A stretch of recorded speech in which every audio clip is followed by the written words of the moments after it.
ଆପଣମାନଙ୍କ ମଧ୍ୟରୁ ଅନେକ କ୍ରିକେଟ ପଡ଼ିଆରେ ଖେଳର ଗମ୍ଭୀର ସମୟରେ ହାତ ଯୋଡ଼ି ପ୍ରାର୍ଥନା କରୁଥିବା ଦର୍ଶକକୁ ଦେଖିଥିବେ।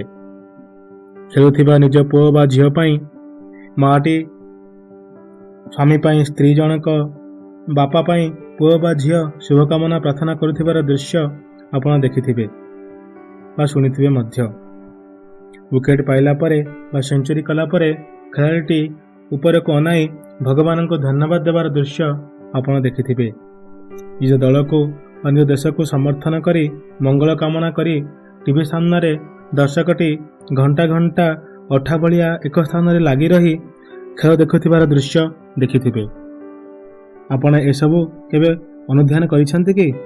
ଯଦି ବା କରିଛନ୍ତି, ଆପଣ ଏସବୁ ପ୍ରାକ୍ଟିସ୍ ଦେଖିଲା ପରେ କେଉଁ ଉପଲବ୍ଧିରେ ପହଞ୍ଚନ୍ତି ତାହା କମେଣ୍ଟ ସେକ୍ସନରେ ନିଶ୍ଚୟ ଜଣାଇବେ। ମୁଁ ଏଠାରେ ମୋର ଏକ କ୍ଷୁଦ୍ର ଉପଲବ୍ଧିକୁ ବା ଆପଣ ଯାହାକୁ ବିଶ୍ୱାସ ବି କହିପାରିବେ ସେହି ବିଶ୍ୱାସକୁ ଉପସ୍ଥାପନ କରିବାକୁ ଚେଷ୍ଟା କରିଛି।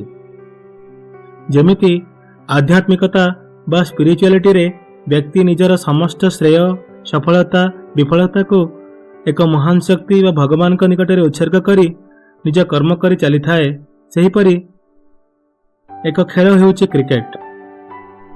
କ୍ରିକେଟରେ ଖେଳାଳି ଅନ୍ତିମ ବଲ୍ ବା ଶେଷ ବଲ୍ ନ ପଡ଼ିବା ଯାଏଁ ଖେଳର ପରିଣାମ ବିଷୟରେ ଅଜ୍ଞାତ ଥାଏ। ଖେଳାଳି ନିଜର ସମସ୍ତ କର୍ମର ସମସ୍ତ ନିର୍ଣ୍ଣୟ ଅନ୍ୟ ହାତରେ, ଯେମିତିକି ଅମ୍ପାୟାର, ରେଫରିଙ୍କ ହାତରେ ଛାଡ଼ି ନିଜ ଖେଳ ବା କର୍ମ କରି ଚାଲିଥାଏ। ଏଥିରେ ଅନେକ ଉପାଦାନ ଅର୍ଥାତ୍ ଯେମିତିକି ଟସ୍, ଯାହାକି ଖେଳାଳିଙ୍କ ହାତରେ ନଥାଏ। ମୁଁ ଏହି ଭିଡ଼ିଓ ମାଧ୍ୟମରେ କ୍ରିକେଟ ଓ ଏଥିମଧ୍ୟରେ ଅନ୍ତର୍ନିହିତ ଆଧ୍ୟାତ୍ମିକତାକୁ ଦର୍ଶାଇବାକୁ ଚେଷ୍ଟା କରିଛି। ପ୍ରଥମେ ଆସନ୍ତୁ ଏ ଭିଡ଼ିଓଟି ଦେଖିବା। ବିରାଟ କୋହଲି ଭିଡ଼ିଓ ଶେଷରେ ସେ କ'ଣ କହିଛନ୍ତି? 28 रन चाहिए थे 8 बॉल में। I was backing myself, I have to hit 2 sixes otherwise we lose the game.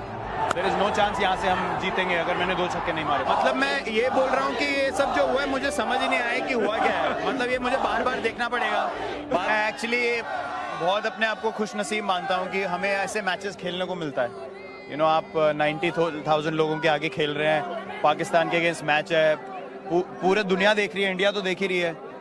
और आप स्पोर्ट इसीलिए खेलते हैं कि मुझे बड़े मैचों में खेलना पसंद है कि यू नो आप जब 14-15 साल से खेल रहे हैं तो आपको लगता है कि यार और इससे बेटर चैलेंज क्या हो सकता है। थोड़े टाइम के बाद आप चैलेंजेस ढूंढते हैं, यू नो, फिर वो जो थोड़े से इररिलेवेंट मैचेस होते हैं वहाँ पे इतनी इंटेंसिटी नहीं आती, बट ये ऐसे मैचेस के लिए आप खेलते हो और ये सब ऊपर वाले का किया करा है, वही सबको ब्लेसिंग दे रहा है। तो मैं बहुत ग्रेटफुल फील करता हूं।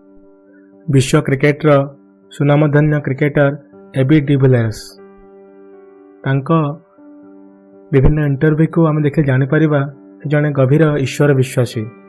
आसतु तांका आत्मजीवनी बायोग्राफी रे लेखा थिबा 2टी पैराग्राफ को अनुध्यान करिबा।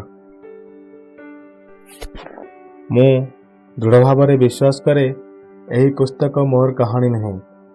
ईश्वर मो माध्यम रे जहाँ योजना करिसंती बोली मो हृदयंगम करिछि एहार कहानी। मु आशा करे यह तांका सफलतार कहानी भाବରେ पढ़ाଯିବ एवं धरा हेब।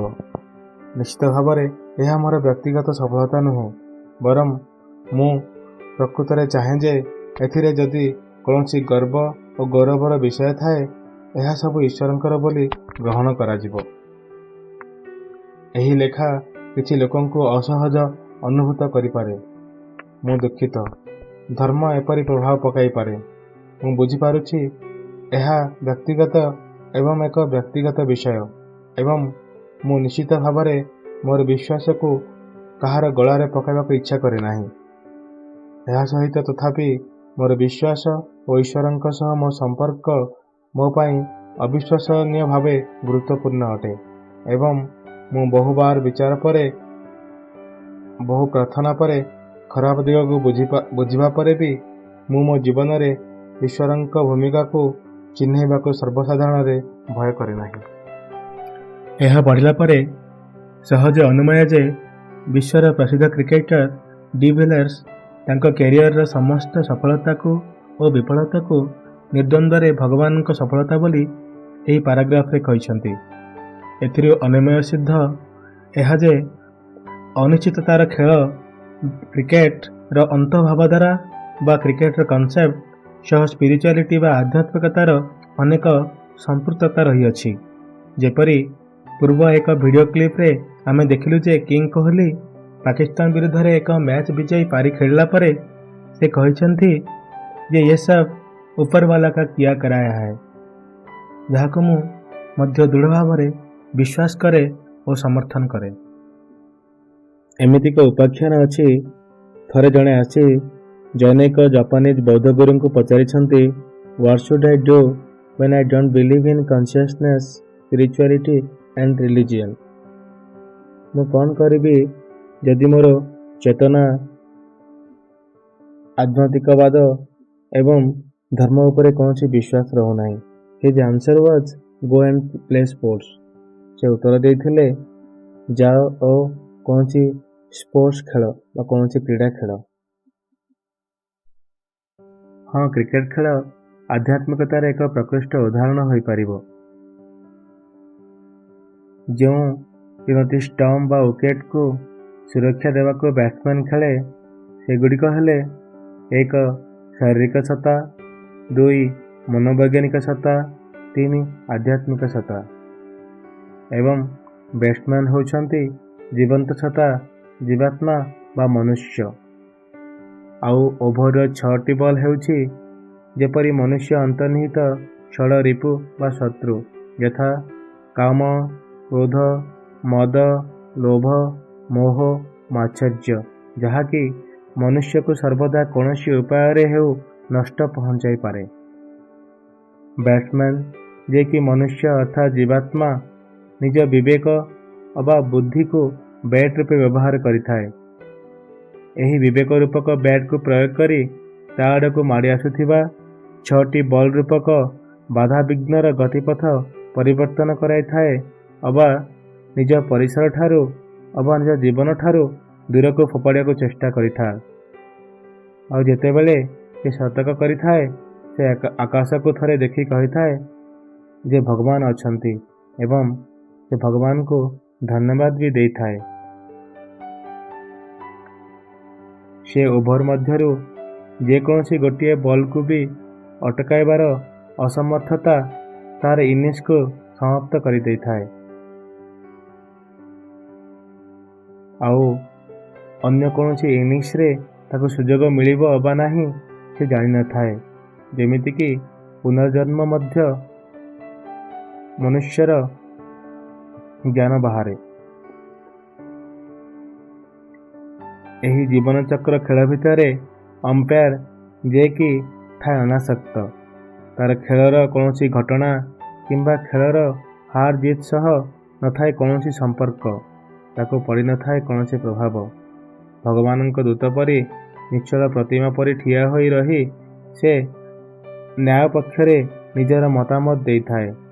ପ୍ରତି କ୍ଷେତ୍ରରେ ସଚେତନ କରିଥାଏ ଏ ଜୀବାତ୍ମା ରୂପକ ମନୁଷ୍ୟକୁ।